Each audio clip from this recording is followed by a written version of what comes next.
Bonjour, bonsoir, ça dépend de l'heure à laquelle tu vas suivre cette vidéo. Et aujourd'hui, nous sommes en train de répondre à une question.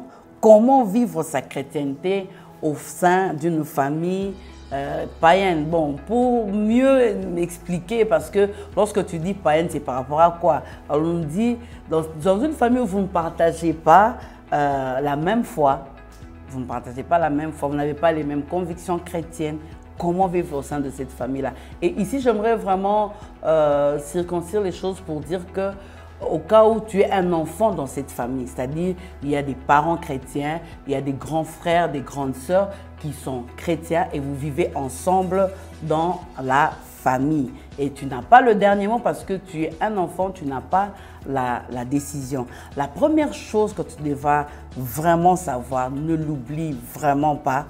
La Bible dit dans Éphésiens 6, le verset 2, « Honore ton père et ta mère ». Ça, c'est le premier commandement, le commandement qui est attaché à une promesse. Tu dois honorer tes parents. Parce que tu dois savoir que l'ennemi, c'est le diable. L'ennemi, ce n'est pas tes parents.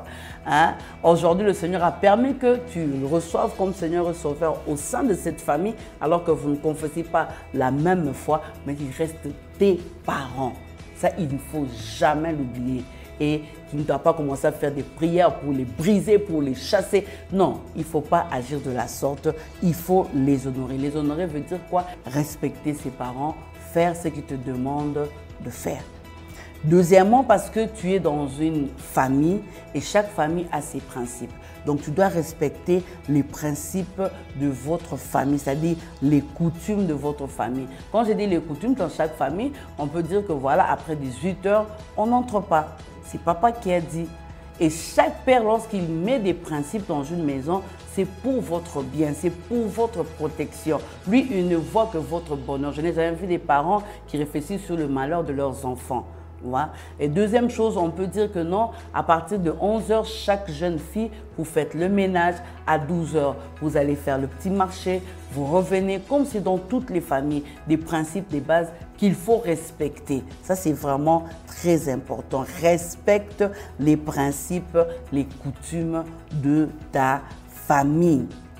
La troisième chose que tu dois faire, enfant, dans une famille où les parents, les frères et sœurs ne partagent pas la même foi que toi, ne l'oublie pas, Matthieu 5, le verset 14 dit « Vous êtes les lumières du monde ». Et qu'est-ce que cette lumière doit faire? Cette lumière doit luire devant les hommes afin que tu puisses montrer tes bonnes œuvres. Si vraiment tu es chrétien, alors tu dois être patient. Si vraiment tu es chrétien, alors tu ne dois pas te disputer, tu ne dois pas t'échanger avec les gens, tu ne dois pas répondre mal parce que toi tu es chrétien et tu dois montrer l'exemple. Ça, c'est très important. Tu dois montrer l'exemple. Tu dois prouver qu'effectivement, toi tu as trouvé le bon chemin et tu ne dois pas répondre mal lorsqu'on sera en train de te parler. C'est vrai que c'est difficile, mais c'est possible de le faire en tant qu'enfant.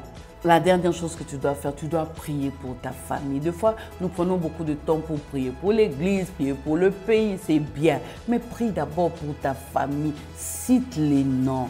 N'envoie pas le feu, prie, qu'ils connaissent Dieu, qu'ils vivent aussi le bonheur que toi tu es en train de vivre. Acte 16, 31, l'histoire de Paul et Silas qui dit aux geôliers, crois au Seigneur Jésus et tu seras sauvé, toi et ta famille. C'est très important. Bien aimé, c'est possible. Crois à la prière parce que Dieu va t'exaucer et que mon Dieu te fortifie, te donne la paix.